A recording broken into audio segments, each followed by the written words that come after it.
Ay, Snow. Huwag ka naman sumabay sa ulan, no. Kumain ka muna. Sige na, on the house na yan. Ayoko. Ano kayo mo? Ano, hindi ka na nakakain forever? Kim, paano mo kinaya yung ganito? Sobrang sakit pala. Nandito lang ako. Okay? Bakit may mga taong ganun? Mga manloloko, mga sinungaling. Naniwala ako sa mga sinabi niya. Ang bobo ko. Ako ba, wala kang kasalanan. Hindi mo kasalanan.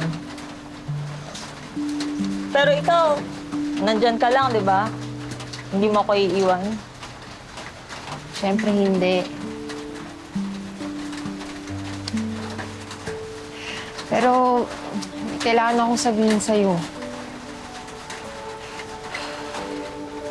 Ako yung dahilan bakit kayo nag-break. Ano?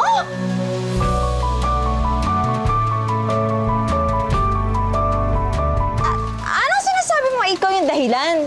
Hala, ibig sabihin ikaw yung other woman? Hindi. Si Ron. Si Ron tumawag sa Heartbreak Hotline. Eh, ako yung nag-encourage sa kanya na sabihin sa girlfriend ng kaibigan niya yung totoo. Pero Snow, hindi ko alam na ikaw yun. I'm sorry, hindi ko talaga alam.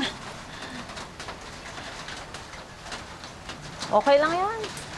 At least, nalaman ko na, di ba? Pero kahit na, mali pa rin yun eh. Kaya nga kinausap ko na si Epoy.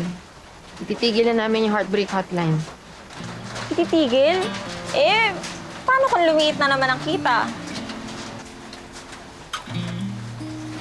E di, sasara na tong shop. Aalis na siya.